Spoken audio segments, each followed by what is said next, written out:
Give me your Folsom Prison pick. Okay. Who's your one? Who's your one? I'm going to go with the Texans, I guess. They're playing the Chargers. I'll go with the Texans. So you're taking the Texans to win. Too late know for what you. I meant. I got the Chargers. You lose. That's it. No. Well, that's how we capped it last week. So did I Chris get victory? intended to pick I'm the okay Chargers. then.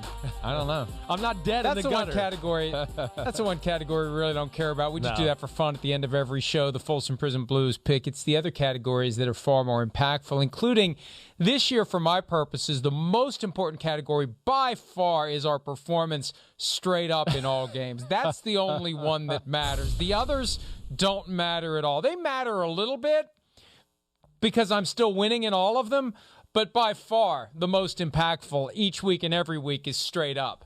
And there I am back with now. That's wrong. Pete, I think you got the numbers it should say wrong. Straight He's up 142 instead of 149 142. for me.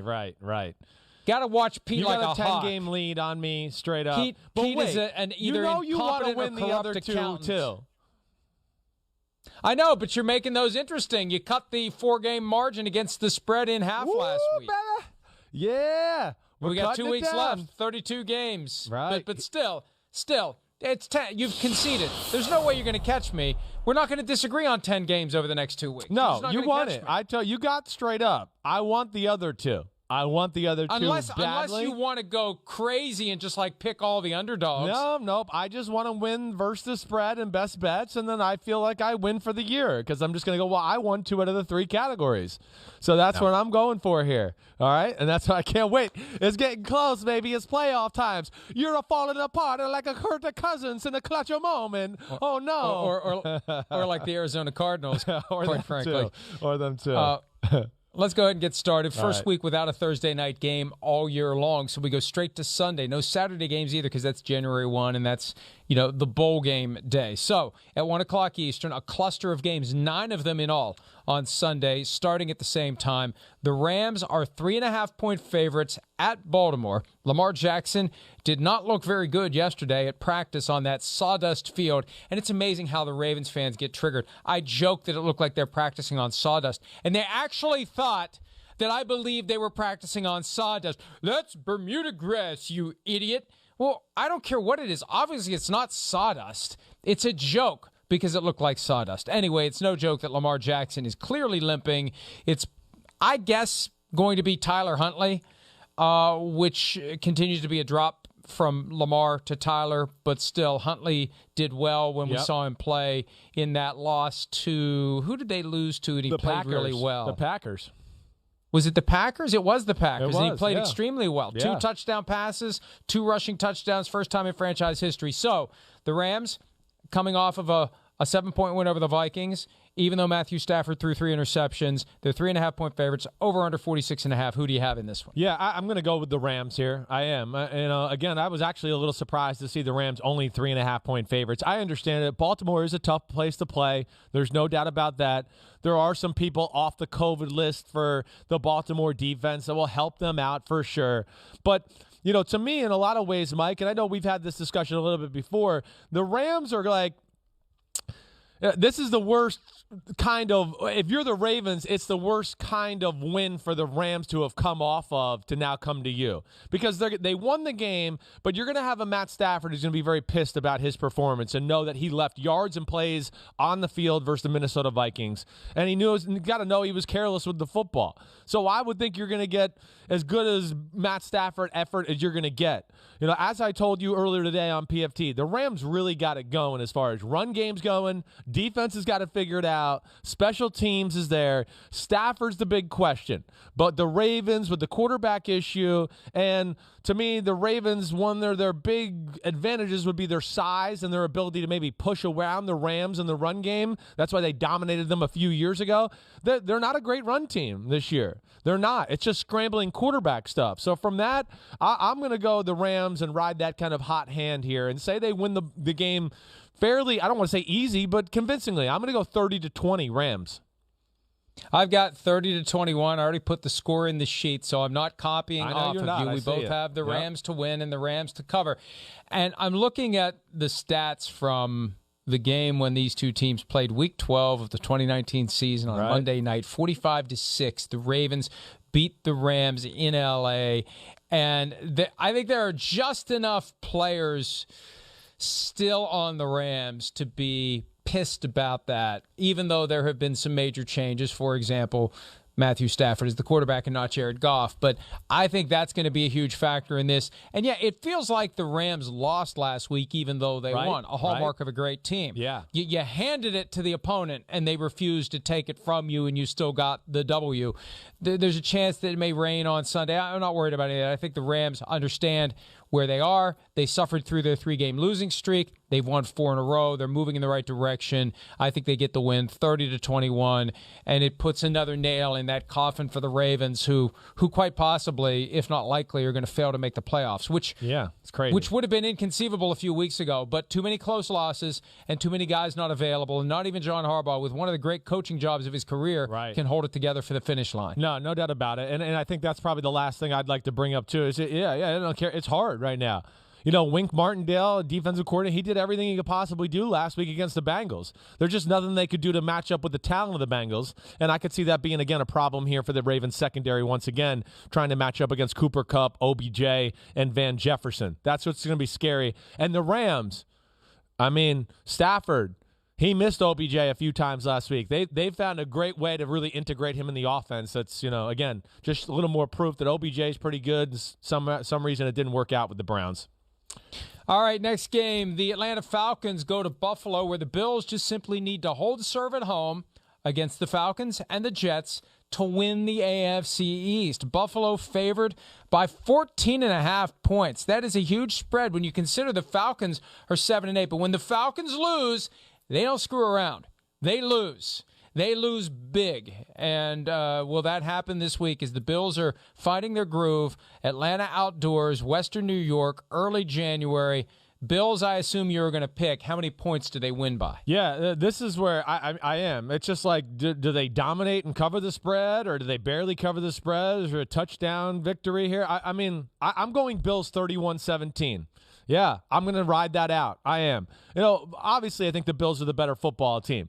The reason I think at least Falcons can hang around a little bit is, the pass rush isn't good. Does scare me a little bit against Josh Allen and company. But again, there's not a great run game to worry about. I do feel like Dean Pease and company will have their moments, at least, of making things look a little ugly for the Bills offense. And then I guess I'm going to put a little faith into Matt Ryan. Matt Ryan, he makes a handful of plays every week where I just go, damn, that's a good play on third down, moving in the pocket, hitting a throw. I think they'll hang around to where they cover the spread, but I think that's as far as it goes. So we're going to have a disagreement here. But, yeah, I'm going to go Bills 31-17 in this one. Hey, the 11th best quarterback in the NFL is good for something. So he is. Matt Ryan can still get it done. I'm going 35-20, though. So here we go. Here's your chance. Yep. We'll know. And we may have more disagreements on the spread coming up, but I think the Bills will cover. The forecast calls for some early morning light rain, changing to snow, but done by about 7 a.m. Then it turns cold, about 27 degrees at kickoff in Buffalo on Sunday. I just think that given the Falcons' history of the games where they don't show up, they really don't show up. They don't even leave the locker room. They get beat so badly. And the Bills trying their best to reestablish to themselves and everyone else that they can be a good team in the postseason. And one way to do that is to not just win by 5 or 7 or 10 against a team that you should destroy, is to go out and destroy them. And I think they will destroy the Falcons. All right, let's move on to the next game. We've got the New York Giants heading to Chicago. 6-point favorites are the Bears. The over-under is 37. That's the lowest over-under, not of the week, but of the year, even lower than the 37.5 for Dolphins Saints in Week 16. Chris, do your Giants prevail on the road? They looked pretty bad last week against the Eagles. No, yeah, they're not going to prevail. There's no way. Not with that offense and the way it's playing right now. Absolutely not. No chance. Again, I would expect, we're going to see Mike Glennon, right? And I still don't understand why they played Jake Fromm last week. I really don't. But, yeah, between that, a Bears defense that I still think is pretty damn good, at home in Chicago. They've been continue to play hard. I do think the Giants defense will make things a little hard on the Bears offense for a little while. But I guess what I'm expecting is the Bears to kind of just grind out an ugly football win. And like I said, I think the Giants they're offensively challenged as far as getting points on the scoreboard. I'm going Bears 20-10. I got 24-14, same margin. Bears win, and there's an interesting angle to this one. If the Giants lose, obviously they enhance their own draft position. If they win, they enhance their draft position because they hold Chicago's first-round pick next year. So one way or the other, one of their first-round picks is going to come out of this game a little bit better, but not both. Right. Just one. Yeah. All right, let's move on to the Chiefs at the Bengals, one of the best games of the day. The Chiefs are 5-point favorites in Cincinnati with an over-under of 51. Chiefs have won 8 in a row.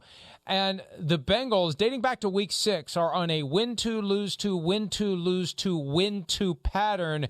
Based on that pattern, they're due to lose. Will they on Sunday? Well, yes. I'm gonna pick the Chiefs to win the football game. I am, but I don't think it's gonna be easy. I don't. I do think the Bengals pose some issues for the Chiefs. And as much as I think that Chiefs defense is good, and we know they are damn good, I mean, again, it's not the 85 Bears, and I think we've seen teams with a quarterback and a good system, move the ball. We saw the Chargers move the ball up and down the field on them 2 Thursdays ago. I think Joe Burrow and them are going to move the ball on this Chiefs defense too. As much as I like them, I do think they're going to move the ball on them. Again, the Chiefs aggressive, people at the line of scrimmage, play a lot of man-to-man coverage, and I think they're going to have a hard time matching up with the three amigos of the Cincinnati Bengals. I really do. Higgins is bordering on superstar receiver. Jamar Chase, in my opinion, is already there. And then you got Boyd, who, I mean, a lot of teams in football would go, hey, we'll take Boyd as our number 2 receiver. Sure. And he's their number 3. So that's where I think they're going to give some issues. I do worry about their ability to protect Joe Burrow. That still is a concern for me. And then I think the thing that really just sells me and goes why I go Chiefs are going to win the game is the Bengals defense to me is just a little too simple. It's a little too easy to game plan against. I like some of their talent. I wish there was a few other crazy elements they could add to their package. It's a little bit too predictable in the way they line up. They don't disguise all that well. And because of that, that's where I'm going to pick the Chiefs to win, which I think is going to be a crazy environment there in Cincinnati. I'm going to go 27-24. I'm going to have the Bengals covering the spread. Oh, boy. We got another one then. I got the Chiefs 31-24. All right. Good. Because I feel good about the Chiefs winning this game and covering the spread just because of the Bengals' patterns. I mean, they do have this tendency when everything is going well to fall flat on their faces, and maybe they're aware of it now and they're going to try to break that trend. But the Chiefs are playing too well right now on both sides of the ball. They found their groove offensively. They have Travis Kelce back. Defensively, they've been improved. Chris Jones has been back for a week or two now after his COVID thing. And, the problem with doing this on a Thursday, just like last week. Yeah. We may have to run back upstairs after we're done and retape a segment because the starting quarterback ends up on COVID reserve. But based on what we know now, I like what the Chiefs can do. Unscripted and unplanned trivia question. You mentioned the three amigos of the Cincinnati Bengals. Can you name the original three amigos? Like the movie? Not from the movie. Oh. No, from the Broncos. So, yeah, I definitely, hold on. Hold on a second here. Yeah. Oh, holy cow. Okay. Jackson, 82. Oh, my gosh. Vance Johnson. Okay. Ding. Vance Johnson. Oh, man, I'm choking here. Gosh. Mark Jackson. Damn, that's the one I couldn't get. I was getting Johnson and Jackson mixed up. Jackson played with my dad. I couldn't freaking figure it out. And 83 was who? Ricky Nattiel. 84. He was 84. Damn it. I really should know that. 84, I'm 82, and 80. Yeah. All right. I'm embarrassed. I remembered Vance Johnson right away, and I remembered there was Jackson, same as you. Vance Johnson, Jackson, and I never would have remembered Ricky Nattiel. You know what Sorry, confuses Ricky. me a little, too, is there was the three, didn't they call the Washington football team back with, like, Doug Williams? Did they have a nickname for Clark? The Smurfs. The Smurfs. That's what I was getting confused with a little bit. That's where I couldn't figure it out. Okay. All right, cool. All right, the Las Vegas Raiders go to Indianapolis to take on the Colts. We don't know whether or not Carson Wentz will be able to play. He landed on COVID reserve on Tuesday.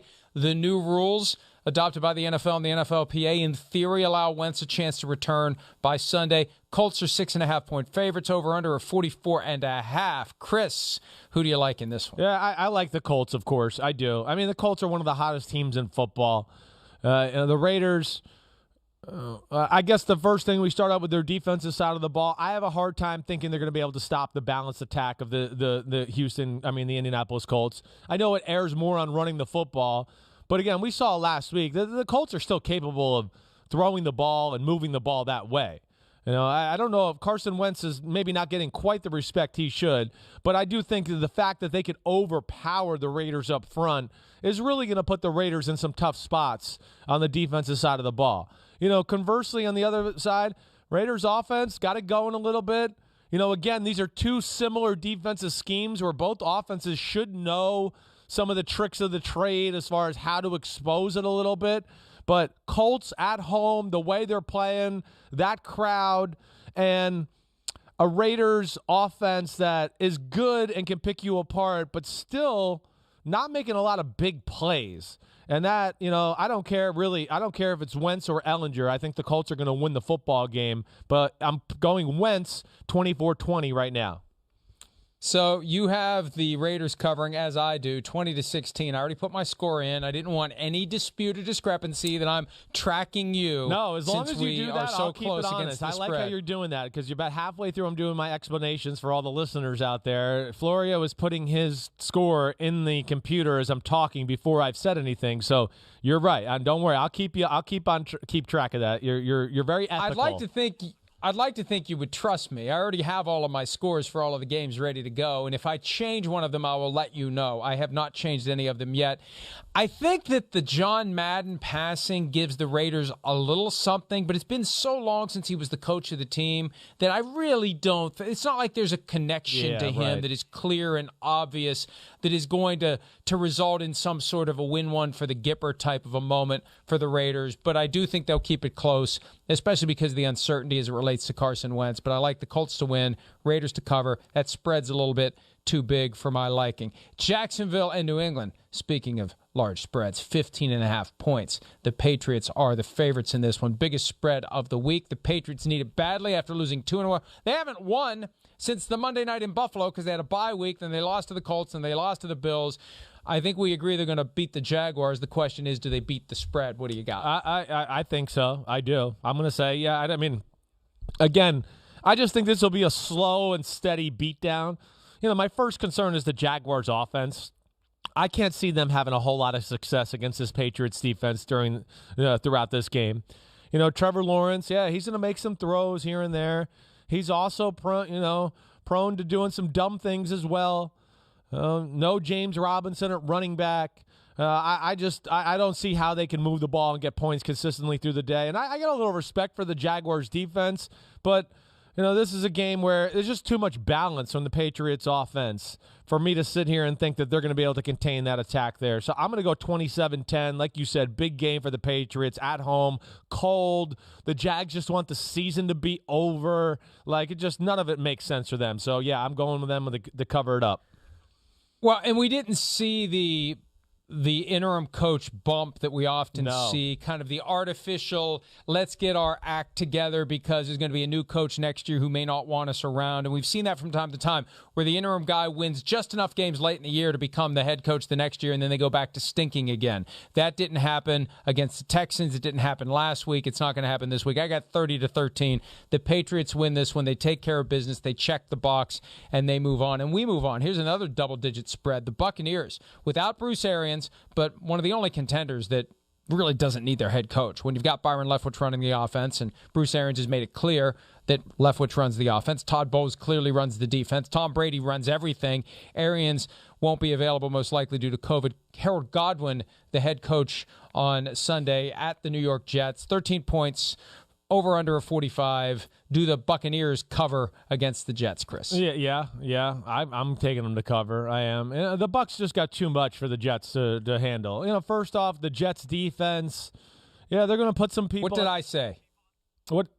I said Harold Goodwin is the coach. Sorry. Yeah, okay. Pete corrected me. All right. 10 seconds after I said it. I thought that's Sorry. what you said. But the Bucs, their offense versus that Jets defense. The Jets like to, play that cover 3 scheme. They leave their corners on the outside a little bit in some man-to-man situations. Well, they're playing the team and the quarterback that will just throw it out there and go, fine, we'll beat you. Our guy will beat your guy, and Brady will throw a strike, and we'll just keep moving the ball that way.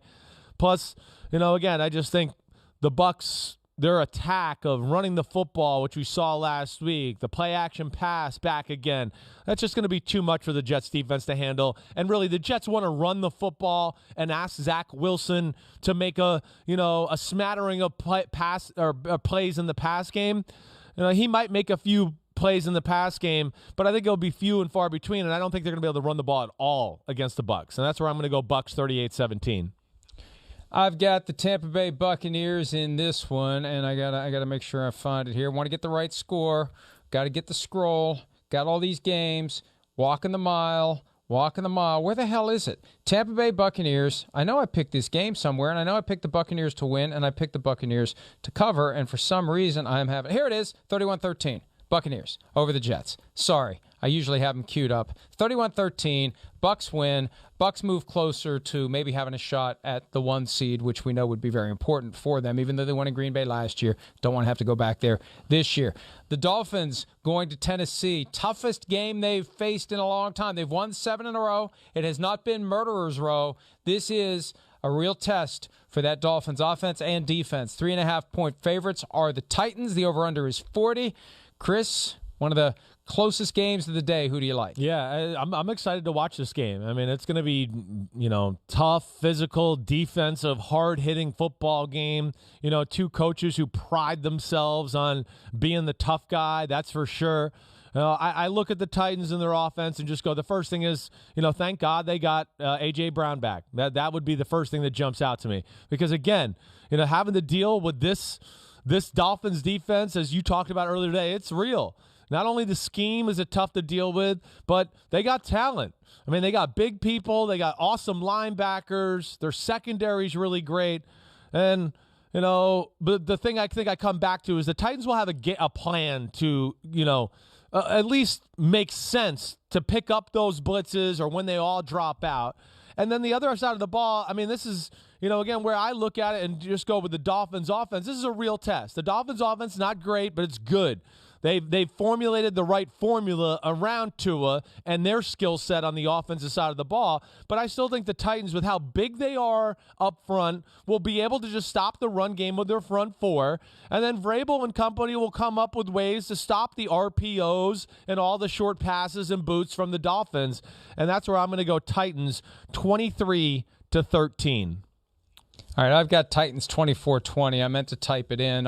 We both got the Titans covering. I don't know. That was a little late, everybody out there. That was kind of late. I'll take the screenshot, and then I'll take the screenshot and send it to you. Yeah. I've got Titans 24-20 in the document that will become the official picks in a row. You've waited a little long. I'm telling you. Little long. Well, why don't I go first the rest of the way then? Now, I got no way to confirm whether or not you're changing yours based upon mine. I'm telling you. If you can't trust me at this point, then that's a you problem, not a me problem. No, I don't trust you. You take this personal. You're going to be texting Sunday about what you say on Twitter. I'm doing good on my picks. Oh, I like the games where I'm up by 10. I'm coming for your ass, and you don't like it. Here we go. Straight up. I'll tell you what. You bend over, and never mind. Philadelphia, Washington to wrap the 1 o'clock games. The Eagles 3.5-point favorites. Washington has lost 3 in a row after winning 4 in a row, after losing 4 in a row. Can they get it together after that ugliness we saw on the sidelines between Jonathan Allen and Daron Payne? 45 is the over-under. They're at FedEx Field for the I presume the home finale. The next week, I'm just assuming that they're going to go on the road to face the Giants. Regardless, do the Eagles do what they need to do to stay alive in what would be a very unexpected playoff berth for them? I do think they'll win to stay alive, yes. I mean, it's hard to get a gauge on Washington right now. That was some real crap. They can downplay it all they want. That was dysfunctional looking last weekend. Now listen, I know they had their COVID issues and had to deal with a lot. The one way I'll say I give them a little bit of a fighting chance is, again, I don't look I guess I still question how good the Eagles' defense is. It's been better as of late. There's no question about that. But I'm not like sold that, it's just dominant. And again, the Washington offense not special, but when they got their guys up front to play, and I think Scherf is going to be back, you do have to worry about their run game. I don't know where Curtis Samuel is in this matchup, if he's going to be able to play. I guess that I could see them moving the ball. But either way, I don't have any faith in their defense to stop the Eagles in the run game. That's what I'm getting to. And I think that, coupled with the fact of Washington in this weird week and everything they've had to deal with, I'm going Eagles 27-17. All right. Now here's the you're not going to believe me this time because I didn't find the score because I was multitasking while you were giving your take, and now I got 24-20 Eagles. So do we both have them covering? Yes, we do. Oh, okay. Right. All right. Well, you're going to think I was you're going to think that I was very questionable. pulling some shenanigans again. Here. 3 straight games. 3 straight games of shenanigans by me. That's all right. We're either both right or we're both wrong on that one. But I think the Eagles, even though they're the better team, it's not so much better. They're just going to show up and blow Washington off the field, and you're going to muster some motivation if you're Washington. Just try to get it right, finish the year on a positive note, establish something as they try to move into 2022 and get a better outcome than they had this season. Let's take a break. Okay. Yep. Go ahead. I was just going to say, you're right, though. You're right. That could be definitely an aspect of this football game. No doubt about that. I think we do have to hit on that. And, hey, again, I guess the thing I worry about with the Eagles is they haven't had to play a really good offense, since they've turned things around. They've been very fortunate to play really some of the worst offenses in football. And got Washington when they were less than a few weeks ago. So I guess that's where I question it, and I think that's maybe where you could be a little bit more right, and the game could be a little closer than maybe my score. Wasn't it 27-17 when they played a couple of Tuesdays ago? I think it was. It was. It was 27-17. Yeah. It was. Yeah, I know. Yeah. I didn't intend to do that. All right. We'll take a break. The 4 o'clock games, there are plenty of them this week. Again, no Thursday game, no Saturday game, so a lot of games on Sunday. We'll get you through the rest of the afternoon games when this joint edition of PFTPM and Chris Simms Unbuttoned continues right after this.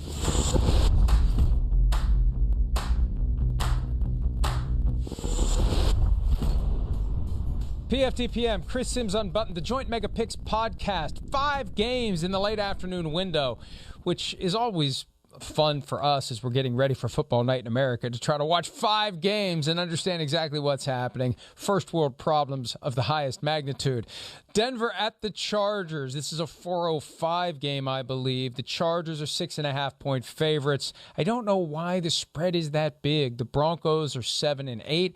The Chargers cannot be trusted. Do you trust the Chargers giving 6.5 with an over/under of 46, Chris? I mean, it's a little high. I do agree with that. I think I've told you this before.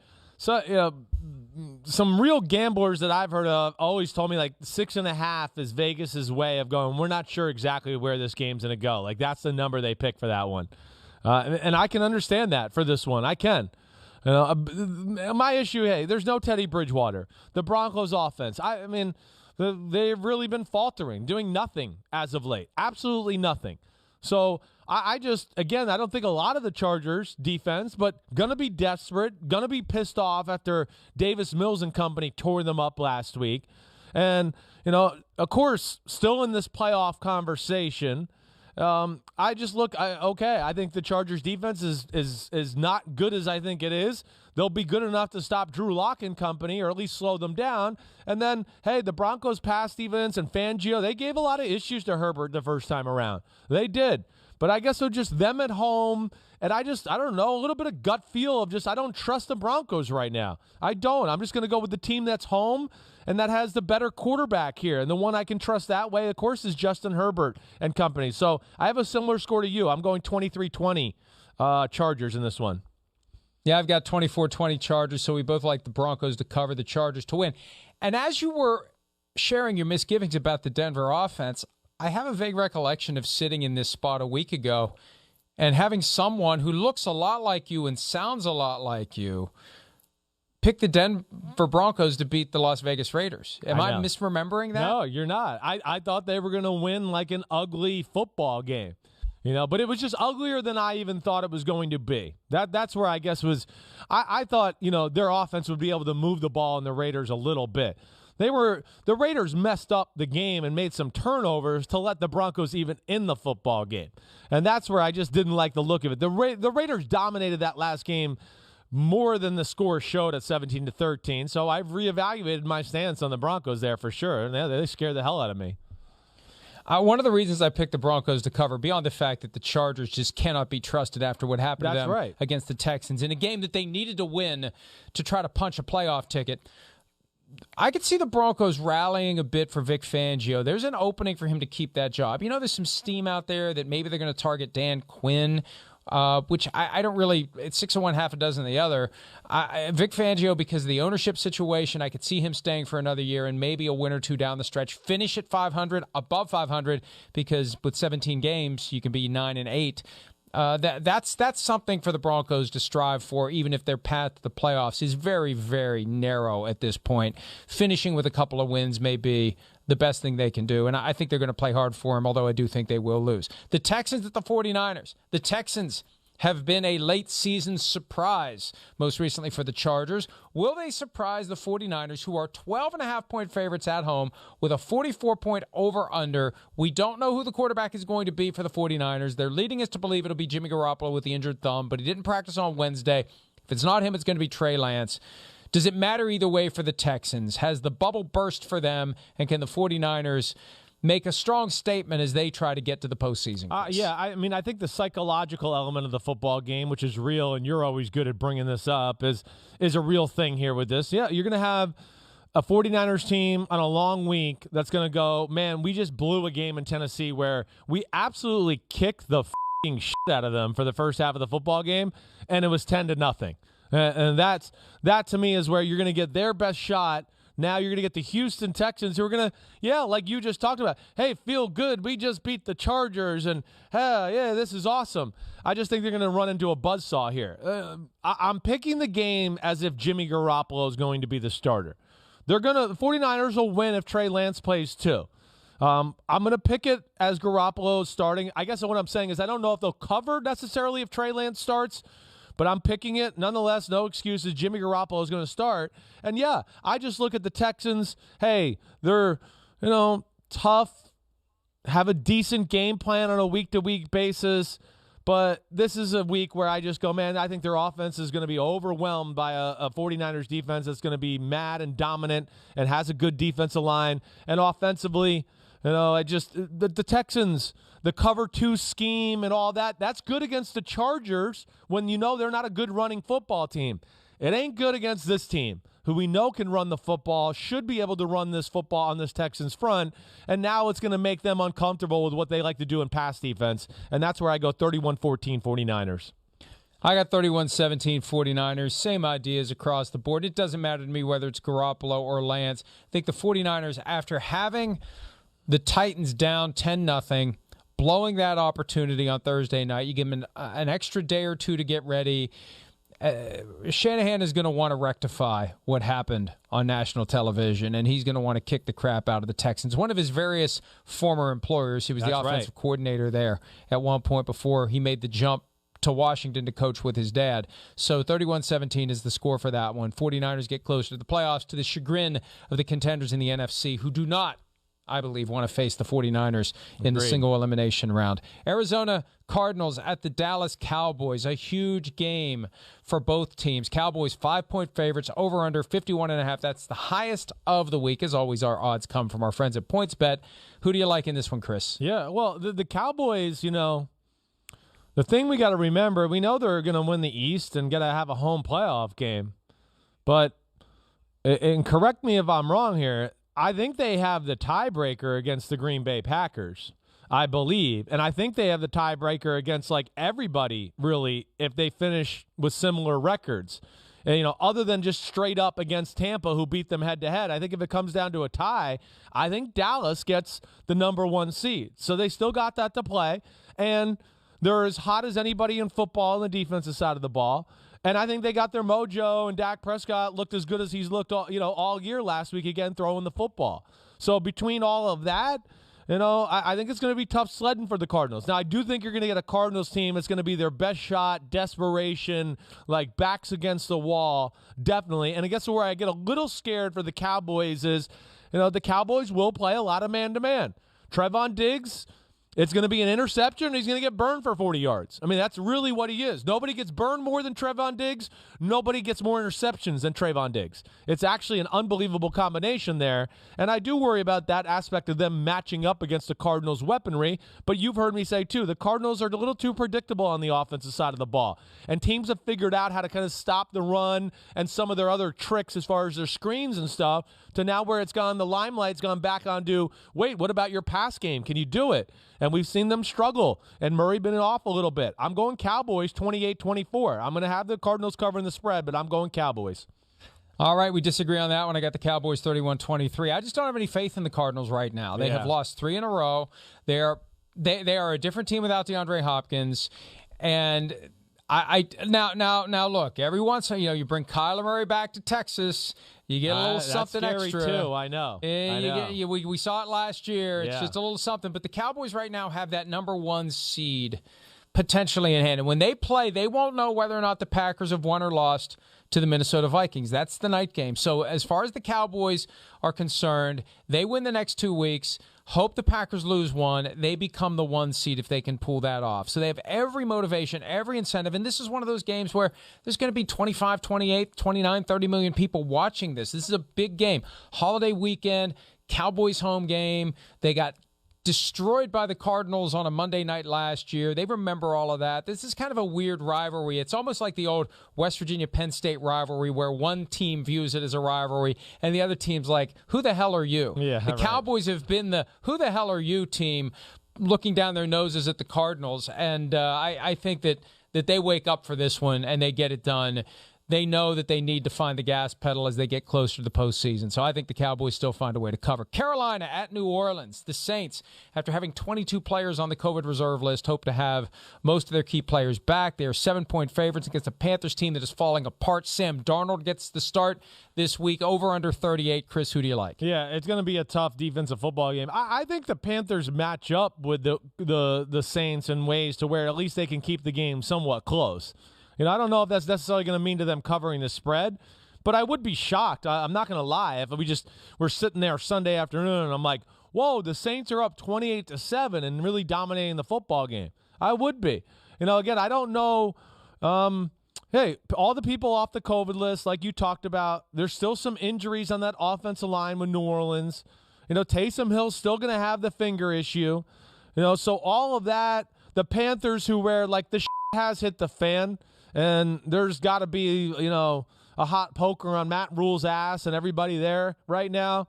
I do think Sam Darnold's the better play right now than Cam Newton. I definitely do. That's the right move. I'm going to play the Panthers kind of keep it close, and I'm going to have them cover the spread. I'm going 20-17 Saints.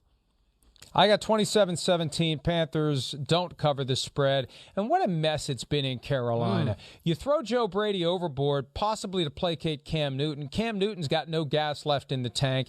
That was a mistake. It was fun at first. It sold some tickets and it made some money, but it feels like it's about over. And unless he's willing to humble himself to be a backup, and I don't think he is, it may be done for him. He got his chance as a late-season starter in Carolina this year because of circumstance. I think next year, if the circumstance presents itself, he's not getting the phone call. And I just don't envision a team that's going to say, hey, Cam, you're our starter. And unless that happens, there isn't going to be a team that wants Cam Newton. So I think it's done. I think it may be done for Matt Rule. I kind of think David Tepper, the owner of the team, didn't feel compelled to fire Matt Rule and take advantage of the 2-week window to interview assistants because Tepper's already got a plan for what he's going to do. He's probably already got a plan for who he's going to pursue if he moves on from Rule. And why not give Matt Rule 2 more chances to either confirm what you're already planning to do or change your mind? Right? You got 2 data points, 2 more games. What does the team do when Matt Rule knows his butt's on the hot seat? Does the team win? does the team lose? If the team loses, hey, I feel better about making a change. If the team wins, well, maybe I'll think twice about this. So he has an opportunity. I just don't think it's going to work. I think the Saints, with very slim playoff hopes, pissed off about what happened on Monday night, want to get that bad taste out of their mouths after the debacle with all the guys who weren't available. I think the Saints win. I think the Saints cover. We've got one more late afternoon game, meaningless to both teams. The Lions at the Seahawks. Seahawks blew a game that they had won over the Bears. They're 7-point favorites against the Lions, 42.5 over-under. I don't know that we need 42.5 seconds to talk about this one. Who do you like? No, I mean, yeah, I'm going to go with the Seahawks and Russell Wilson at home, but I don't think it's going to be easy. I mean, the Seahawks don't make anything easy. I mean, 7 points? I mean, again, that's where I sometimes just go, that's a lot of points. I mean, the Seahawks are the kind of team, you could take the defense off the field and they're going to be like, we're playing for the last score of the game. We're going to play that way. You know, and it's annoying. I think the Lions got a little mojo going right now. Like, I think they're going to hang around and be annoying. I do. I expect them to be able to run the ball a little bit. Tim Boyle did a good job last week. It wasn't that big of a downgrade from Jared Goff, everybody out there. It was that there's no difference. It's like basically the same guy. It's just one guy hasn't played as much as the other. So, you know, I'm not going to look at that as a big thing if Goff can't play either, which I think he is going to play, but I know he's still dealing with a little bit of a knee issue. I'm going Seahawks 23-20. I've got the Seahawks covering this one for a very important reason. I've got 30-17. Look, here's why. Yeah. This very well may be Russell Wilson's final game ever in Seattle. I hear you. It very well may be Pete Carroll's final game ever in Seattle. I mean, unless and until one of these guys comes back as coach or quarterback of a road team, this is it for them. They don't finish at home. They finish at Arizona. I think that for me overcomes that vibe that the Lions have put together where, you know, they're evaluating who's really going to be part of the team next year, who are the guys that reflect the image of Dan Campbell and also Chris Spielman, because I think Spielman is the one who's driving this kneecap-biting attitude that the Lions now have. They want to see who the rough-and-tumble guys are. They want to see who's going to quit or who's going to bring it when they're not really playing for anything other than pride. But I think the Seahawks, that possibility, very real possibility, that's it for Russell, that's it for Pete Carroll. That may be enough to make the difference for Seattle. Let's take a break. When we return, the primetime games, including a rematch of a playoff game from last year, which quite possibly is going to be Ben Roethlisberger's final game in Pittsburgh. We'll do that next here on PFTPM and Chris Simms Unbuttoned.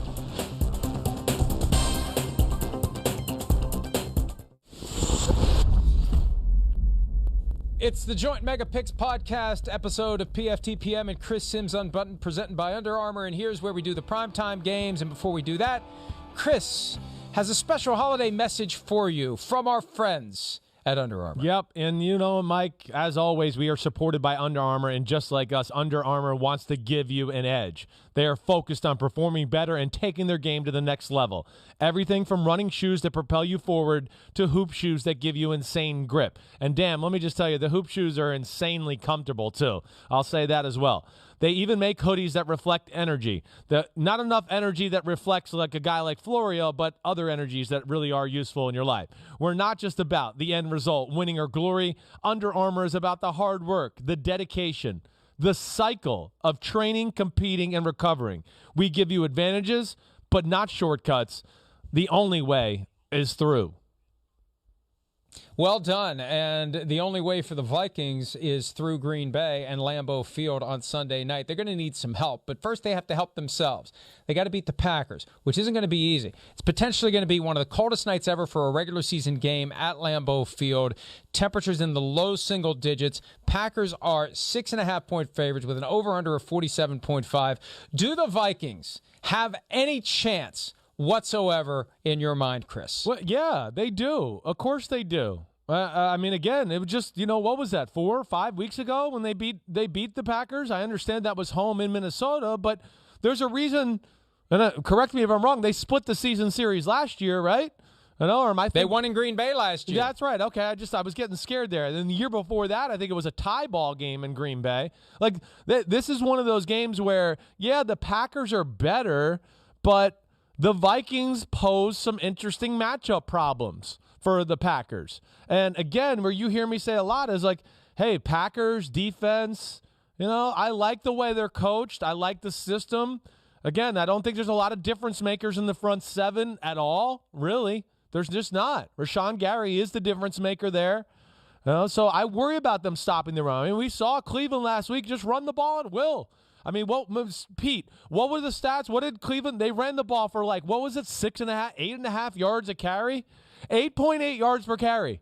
I mean, Minnesota's going to be able to run the ball on them. And then, of course, we know that happens, to your guy Kirk Cousins. He starts tearing you up with play-action pass. Now, it does stink there's no Thielen, so Green Bay will be able to take extra attention to Justin Jefferson, but they do a good job of getting Jefferson the ball regardless.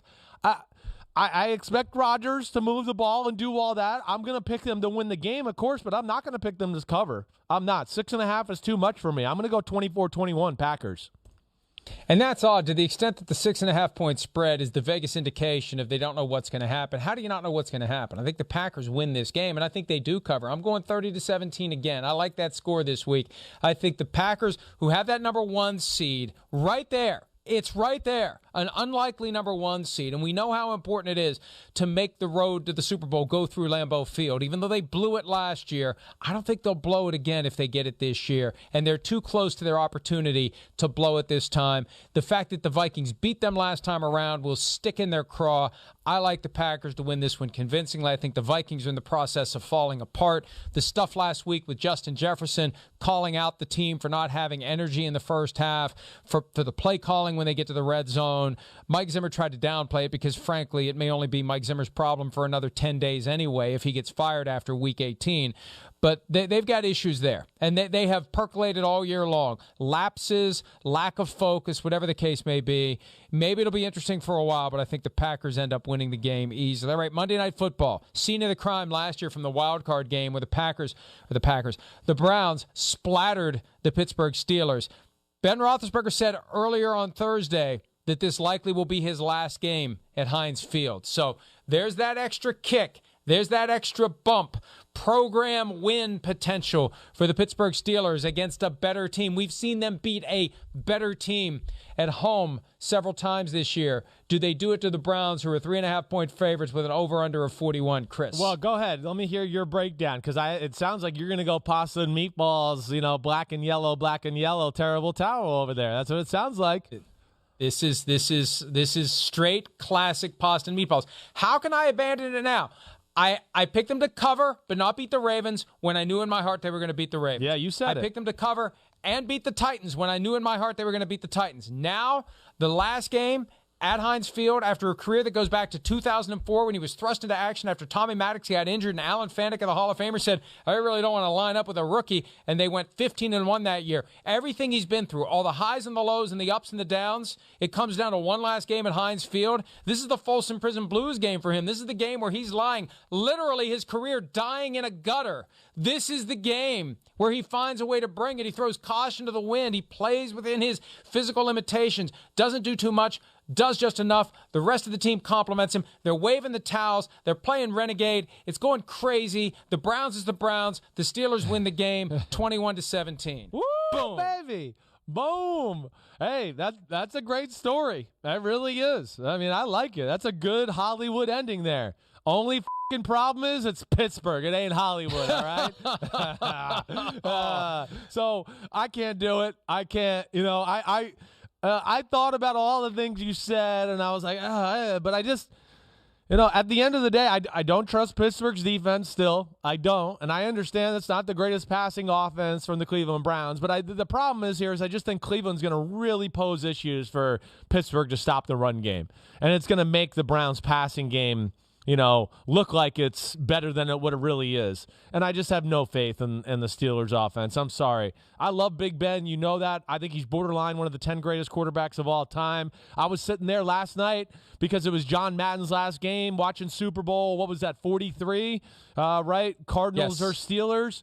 I mean, some of the plays and throws Big Ben makes in that game are insane. The fact that he didn't win MVP and other quarterbacks with way lesser Super Bowl performances, it was a personal thing with the voters because, a lot of people thought he was a jerk at the time. I'm going to go Browns 24-17.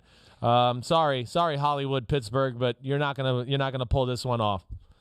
Yeah, I don't know that it was a bias against him. I really don't think the voters act that way. It was just a spectacular catch by Santonio Holmes at the back of the end zone. That's what won him the MVP of that game. I guess in so. Super Bowl 40, he really didn't. In Super Bowl 40, he wasn't very good. That I understand. I do understand that. The other one, I mean, we've seen, again, I'm going to go back real quick, so just hang in here with me. I just want to look at the stats of the game. That's the only thing I want to look at, just to go in. Because to me, it's annoying in the fact that, again, we've seen a lot of quarterbacks here play some games or Super Bowls where I go, what the hell? They won the MVP, whether that's Eli Manning in Super Bowl, what was that, 42 the year before? I mean, that was insane. All right. We've seen Brady win a few. I'm trying to pull up the day. Of course, 21 for 30, 256 yards, 1 touchdown, 1 interception. And what were San Antonio Holmes' stats? It doesn't matter. He caught the game-winning touchdown pass. All right, That's but why the game-winning touchdown pass was an unbelievable throw. I know. Okay, all right. I mean, that's not the worst. I can get behind that. That's not the worst. I can get behind that. I will say this, and then we have to take a break. The Super Bowl 2 years later against the Packers, there was a little bit of an excess effort by Bruce Arians and Ben Roethlisberger to set Ben up to be the MVP, and it didn't work. And that contributed, I believe, to the retirement of Arians 1 year later. Let's take a break. Best bets in Folsom Prison Blues when PFTPM and Chris Simms Unbuttoned continues right after this.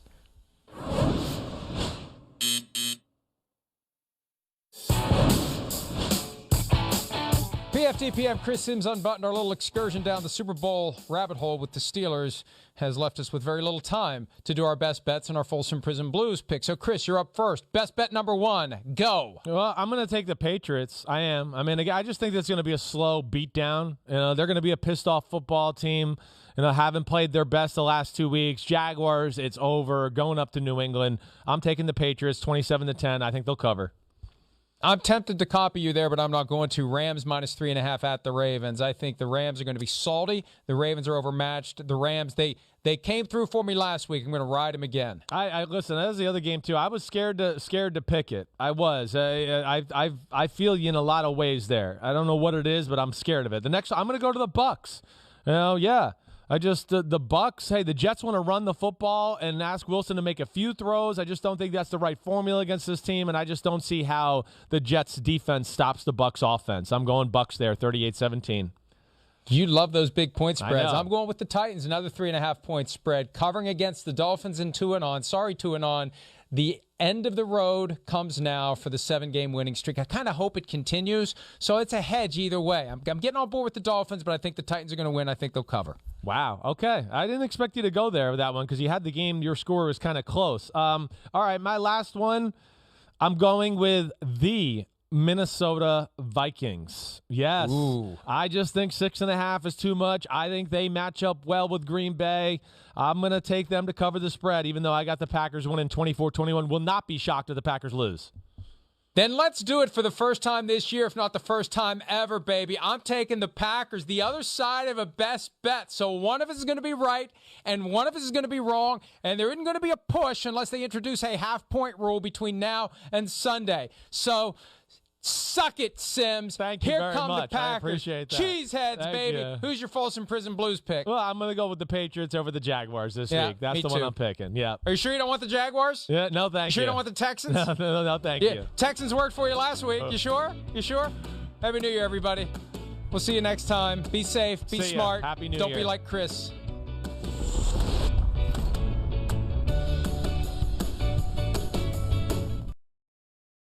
Hi, I'm Mike Tirico, and thanks for watching. Make sure to hit subscribe for the latest news and highlights from NBC Sports.